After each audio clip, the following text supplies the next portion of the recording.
নমস্কাৰ বন্ধু বান্ধৱীসকল, to job চেনেলৰ জৰিয়তে আজি যিটো ভিডিঅ' আপোনালোকৰ কাৰণে লৈ আহিছোঁ, এই ভিডিঅ'টো আপোনালোকৰ কিছুমান কমেণ্টৰ ওপৰত আজি ভিডিঅ'টো বনাইছোঁ। গতিকে আপোনালোকে যিসকলে এই PWDৰ ৰিক্ৰুটমেণ্টৰ যিটো এডভাৰটাইজ আছিলে তাৰ যিটো মই ভিডিঅ' বনাইছিলোঁ, সেই ভিডিঅ'টো যিসকলে কমেণ্ট কৰিছিল সেই কমেণ্টৰ আজি মই ৰিপ্লাই হিচাপে আপোনালোকক এই ভিডিঅ'টো আগবঢ়াইছোঁ।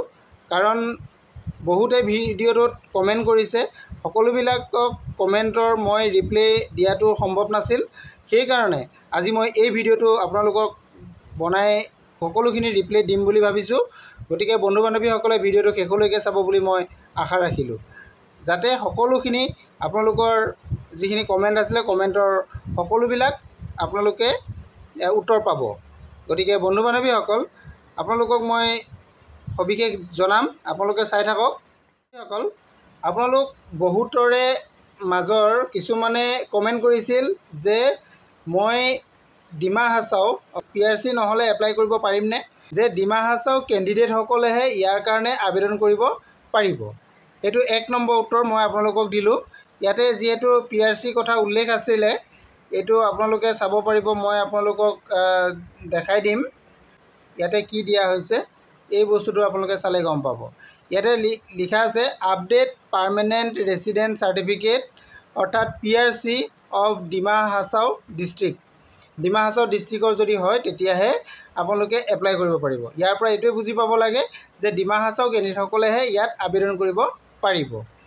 নম্বৰ 1 আপোনালোকক এইটো ৰিপ্লাই দিলোঁ। 2 নম্বৰতে ইয়াতে কোৱা হৈছিলে যে কোনোবাই কৈছে যে ইয়াতে মই ইমেইল যোগে বা কেনেধৰণে আবেদন কৰিম বা পোষ্টেলৰ সহায়ত দিব পাৰিমনে নাই। ইয়াতে আপোনালোকক পোষ্টেলৰ সহায়তে কৰিব লাগিব। ইয়াতে যিহেতু অপশ্যনটো দিয়া আছে, এইটো আপোনালোকে চাব পাৰিব। এইটো অফিচ এড্ৰেছ দিয়া আছিলে, এই অফিচ এড্ৰেছলৈকে আপোনালোকে পঠিয়াব লাগিব। ইয়াতে যিহেতু যাব লাগিব, গতিকে আপোনালোকে বাই পোষ্টেল দিব পাৰে, নতুবা আপোনালোকে অফিচৰ ড্ৰপ বক্সতো ফৰ্ম জমা দিব পাৰিব। আৰু কিছুমানে ইয়াৰে মাজত কিছুমানে কৈছে যে এইটো ফেক এডভাৰটাইজ। এইটো ফেক নহয়, এইটো ৰিয়েল হয়। গতিকে মই আপোনালোকক এইটো কথা জনাইছোঁ যে এইটো ৰিয়েল হয়, আছাম গভৰ্ণমেণ্টৰ আণ্ডাৰত ওলাইছে। এইটো আপোনালোকে হেডিংটো ইয়াতে চাব পাৰিব যে গভৰ্ণমেণ্ট অফ আছাম, নিশ্চয় এইটো দেখা পাইছে আপোনালোকে। গভৰ্ণমেণ্ট অফ আছামৰ ফালৰ পৰা এইটো যিহেতু নটিফিকেশ্যন আহিছে, এইটো কথাও আপোনালোকে জানিলে। আৰু কোনোবাই কৈছে যে ড্ৰাইভাৰ পদৰ কাৰণে বা মই কেতিয়া ড্ৰাইভাৰ পদ ওলাব, এইটো ইয়াত নটিফিকেশ্যনত যিহেতু অহা নাই। ইয়াত যিহেতু চকীদাৰ আছে, পিয়ন আছে, কম্পিউটাৰ পদ আছে আৰু LDA পদ আছে। এইখিনি মই অলৰেডি আগতে ভিডিঅ'ত কৈছোঁৱেই আপোনালোকক। এইখিনি কথা আপোনালোকক জনাই দিছোঁ লগতে। আৰু কোনোবাই কৈছে যে কি ডকুমেণ্টছ দিব লাগিব, এইখিনি ডকুমেণ্টছখিনি কথাও ইয়াতে আপোনালোকক উল্লেখ কৰা আছে গোটেইখিনি।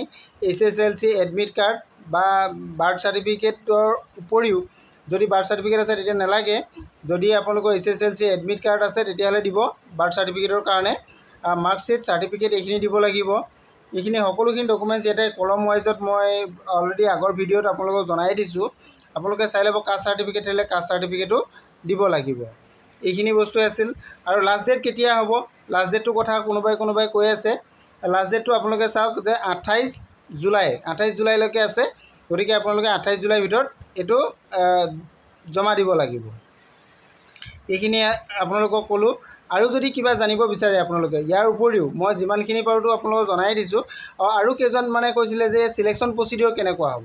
চিলেকশ্যন প্ৰচিডিঅ'টো ইয়াতে আপোনালোকৰ ৰিটেন হ'ব। ৰিটেনৰ পিছত ভাইভা হ'ব, এইটো কথা ইয়াত উল্লেখ আছে। আৰু যিখিনি আপোনালোকৰ 4th গ্ৰেডৰ পোষ্ট আছে, পিয়ন আৰু চকীদাৰ, এইটো আপোনালোকে চাব পাৰিব। পিয়ন আৰু চকীদাৰ যিকেইটা পদ আছে, এই পদকেইটাৰ কাৰণে ৰিটেন এক্সাম নহয়, এইকেইটাৰ কাৰণে ডাইৰেক্ট আপোনালোকৰ ইণ্টাৰভিউ হ'ব, অৰ্থাৎ ভাইভা হ'ব। এইটো মই আপোনালোকক জনাই দিছোঁ।